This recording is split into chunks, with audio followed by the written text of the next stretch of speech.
Hello, Facebook fans and YouTube fans of DX Engineering. It's Friday afternoon here in the Eastern time zone of the USA. It's time for the weekend special. It's 20 Zulu, 4 p.m. And things are still very busy here at K3LR, doing lots of projects.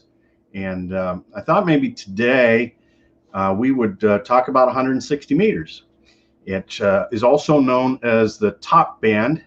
It's also known as the gentleman's band. That was before there were a lot of ladies that were involved in the hobby. So we'll call it the top band, but it's now it's not even the top band because there are two other bands, 630 meters and 2200 meters, that are more top. They're lower in frequency, but the wavelength, which is the 630 and the 2200, are much larger, and the antennas for those two bands are, it's a hard deal to get those bands to work, but there are a lot of guys on them, and they're very small allocations too. So 160 meters, the band is 1.8 megahertz to 2 megahertz. So it's 200 kilohertz wide, and that's in the US. And in other countries, they don't have the same allocation that we do. In fact, Japan just opened up a much larger allocation. When I got started on the top band probably 40 years ago, the Japanese stations only had 5 kilohertz. That was it. And they just recently allow now SSB. They had another allocation that came along a few years ago, but now they can actually operate SSB. So I would expect next weekend in the CQ Worldwide contest on SSB that we should see some Japanese activity there for the first time on SSB. So that's something to look forward to. But this weekend, there are several different contests, and you can always find out what contests are on by going to contestcalendar.com. Contest calendar, all one word.com. And the Workdoll Germany contest is this weekend. The Stu Perry Top Band Challenge is this weekend, and that starts at 15 Zulu tomorrow, 15 Zulu, and goes for 24 hours. And it's on 160 meters CW. So that will be a great time. There'll be a lot of top band activity, and should be some good DX to work as well. And so I'd like to give a shout out to Dino. KL0S is on, and he says, I'm looking forward to Top Band Talk, as one of my favorite bands. It is my favorite band, no doubt about it.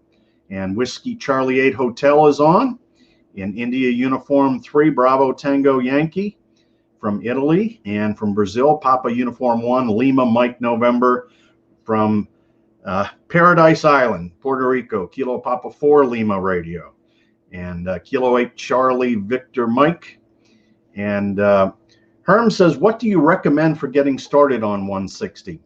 And Herm, I recommend that you try to get like an inverted L. That is a great starter antenna. And basically, it's a quarter wavelength of wire, so it'd be about 120 feet long, and you take it up vertical as far as you can go, and then horizontal over, and get a couple of radials down. And it's very impressive how efficient that simple antenna is, the inverted L. Or you could do a dipole that's 240 feet long to do a full-size dipole. And even at low heights, you can work a lot of stations. And we have Papa Uniform 2 Papa Alpha Victor, and Kilo Lima 4 Sierra X-Ray from Alaska, and Kilo 5 Tango Golf Sierra from Texas. And let's see, we have Italy Tango 9 / Italy Zulu 2 Whiskey Fox Lima. He's at India Bravo 9 Alpha. And Victor Echo 2 Hotel Echo Whiskey, and our friend Bill K3 Hotel Whiskey, and Alpha Echo 0 Juliet Zulu, I believe. And yes, and Larry says he will be on the air. He'll be at Kilo Papa 2 next week, and will be on the air as Kilo 6 Radio Oscar Slant Kilo Papa 2. And there's Whiskey Zero Golf Uniform Yankee. And Jean Paul says, love 160 meters. DE Victor Echo 9 Mike Lima and Victor Echo 9 Bravo Kilo. And Werner says he has a butternut vertical. It works very fine on 160 meters with radials on the ground. Yeah, unfortunately, we don't offer the 160 kit for the butternuts at the moment. We're still working on getting better capacitors so that the frequency doesn't drift. I know a lot of folks. Yeah, Herm, that's what he'd like to do.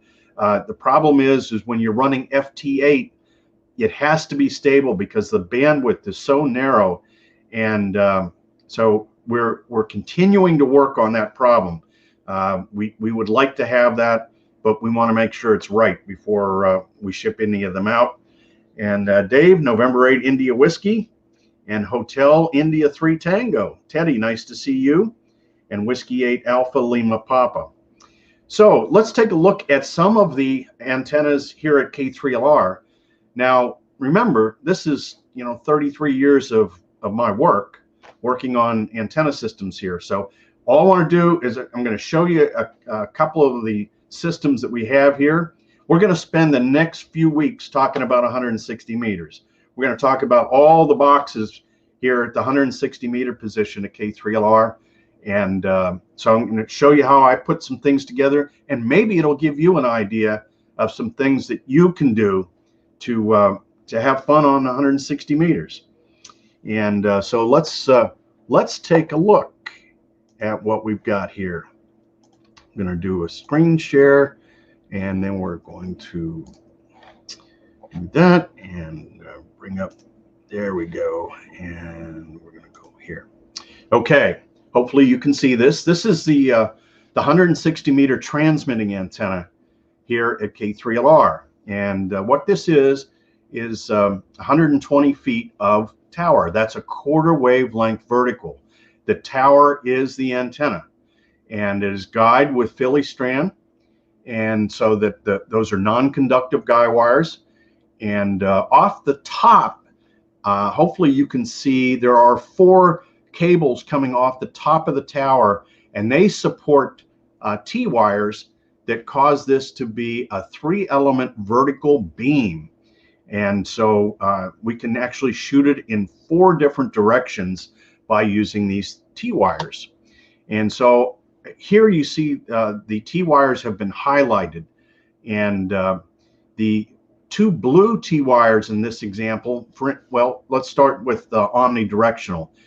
These T-wires are cut as directors.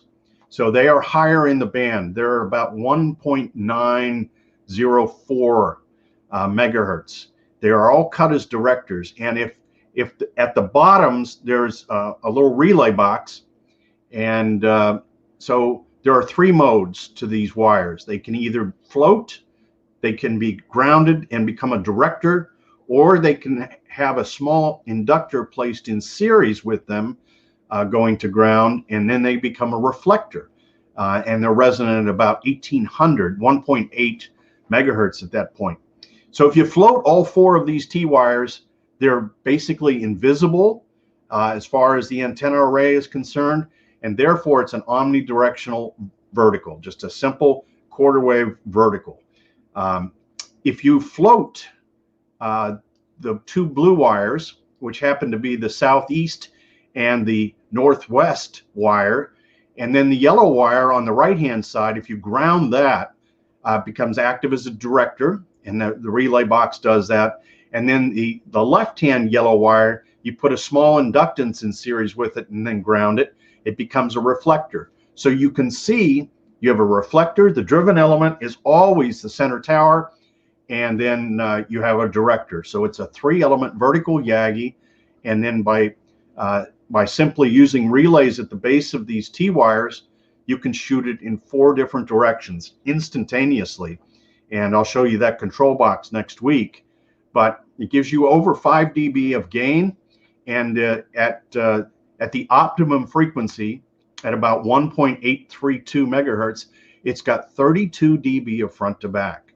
So it is a very, very good receiving antenna. And this is the base of one of the T-wires, showing the box, the relay box, and you can see there are 120 radials, maybe even a few more, that are hooked to the base of this. And the coax there is actually a stub, and I'll talk about what that stub does in another edition, but that helps keep the 80-meter antennas from being bothered by the 160 antenna here. This is the bottom base of the quarter wave tower, and you can see the brown insulator. That's a ceramic broadcast insulator, and the tower actually floats so that it doesn't crack that insulator. And because this antenna is so far away from the house, from the shack, we actually had to use 1 5/8" to feed this. And you can see the multiple radial rings that are all silver soldered there. And then in the aluminum box is a little LC matching system. The feed point of this antenna is 25 ohms. So to get it back up to 50 ohms, I use a little L network, and that takes care of that. And each one of those radials is 120 feet long, and there are lots of them. For receiving, one of the antennas that I'm going to spend a little bit more time here in the future weeks is the main receive antenna here is a high Z 8-circle array. These are 23-foot verticals, and there's 123 foot between on the diagonals. And so there's a center box that has all of the combining equipment along with coaxial delay lines. And like I said, we'll get more into that. But this allows receiving in 45-degree increments. So like 0, 45, 90, etc. And there's actually one side of this works on 160 and another side works on 80 meters. And these are the chokes that are used for knocking down any current that might flow on the receive coaxes going out to the elements, the vertical elements. And another shot of all the electronics hooked up. This is the base of one of those active verticals, and it's 23 feet tall. And inside the box is a little element preamp or a buffer. And then there are chokes. One is on the signal line and the other is on the power line. And this is a very, very effective system. This is the inside of the choke. That's 27 turns, a very small 75 ohm coax, and highly effective, very high common mode impedance. And another one of the receive antennas, and there's still more, you know, we got weeks to go through this, but in the middle of this photo is the top beam. This is the horizontal Waller flag. And basically this is 2 square loops, horizontally polarized, and it's mounted at 160 feet on a ring rotator. And sometimes the horizontal Waller flag is the best antenna here, but sometimes the 8-circle, sometimes it's the loops. So we'll go through that, and we'll even shoot some video of comparing various receive antennas as we go forward. So just wanted to give you a little update on that, so that you have some idea of what the antenna systems look like here at K3LR on 160 meters. So let's see here. I think the chat may have gone crazy here. Let's see. Kilo Charlie 0 Victor Sierra November. He says, been rebuilding my station antenna. Looking forward to getting back on the air with my 6 BTV. So good luck to you, Tobias, on that. Victor Echo 3 Uniform Kilo, and VE3 Yankee Tango. Vic, thanks very much for the nice comment there. Sugar Victor 2 Charlie Lima Juliet from Greece. And let's see, Sugar Juliet 2 Whiskey in the CQ Worldwide. We will not be multi-multi with the virus situation. We will have some, maybe some single bands here, 1 or 2 people at the most. And C Kilo Charlie 3 Fox Radio Juliet, and India Kilo 4 Zulu Golf Oscar. And let's see, Mike Whiskey Alpha 3 Charlie, a big DXE customer. Yes, I know who you are, Mike. And he says, why T wires instead of L wires? Well, I used to have L wires. And then I was discussing this antenna, which is published in the low band DXing book by ON4UN, by the way. I was discussing this with WA3FET, Dr. Braycall, and he says, you know, the T-wire is a better deal because it actually will cancel the overhead. It's balanced, and it will cancel the overhead radiation. And that's where the noise comes from a lot of times. And he was absolutely right. So that's why we use T's instead of the L. Papa Yankee 2 Bravo November and Lima Whiskey 8 Echo Victor Whiskey. And Steve says, hello from Victor Echo 2 Charlie Yankee Victor, learning lots about 160 meters knowledge sharing. There's a lot more coming. I can tell you, this is I love doing this. And Dino KL0S has the DX Engineering Thunderbolt 160 meter vertical. It's a real winner, and you can read Dino's article on all bands. That's what OAB is, and Dino's article is on onallbands.com, so you can go there. And Dave says, I just wanted to share with you and my friends here my excitement on just receiving my 160 meter work doll zone, first ever from Victor Kilo 3 and third Victor Kilo to do it. Also just confirmed country number 201 on 160 meters. Congratulations, Dave. That is a super achievement, and it's very hard to do from Australia. Let's see, we have Uniform Alpha 4 Hotel Tango Tango from Russia. And Steve says, is a high Z 4 square a good receive system? It is. It's a very good antenna. In fact, I have one that I use it actually in phase in combination with that 8 circle. And it's a very good, you know, for 4 directions, it does a tremendous job. So you get basically 45 degrees, 135, 225, 315 if you lay it out like that. Dave says it took him 28 years to do that worked all zones. Boy, that is determination. And Dave says, hi, Tim, would the system you have for 160 antenna also work on 40? This is Mike 0 Tango Delta Sierra. Dave, it would work on 40. The problem with this system is it's very narrow. The frequency range that it covers, it only covers about 35 kilohertz. That's about where we can use it. So it's very, now on 40, I would expect on 80 it would be about 70 kilohertz, and on 40 it'd be about 140 kilohertz. So that's not too bad, but it's not really a 4 square antenna would be better, you know, a better utilization. This works on 160 because I only care about 35, 40 kilohertz of the band, and so we can put it right there. And Valero says, have you ever used a magnetic loop on 160 meters to receive? And I have not. A magnetic loop would be very good for nulling noise, but because these are directive antenna systems with the high Z 8 circle and 4 square, I'm able to null noise using those systems.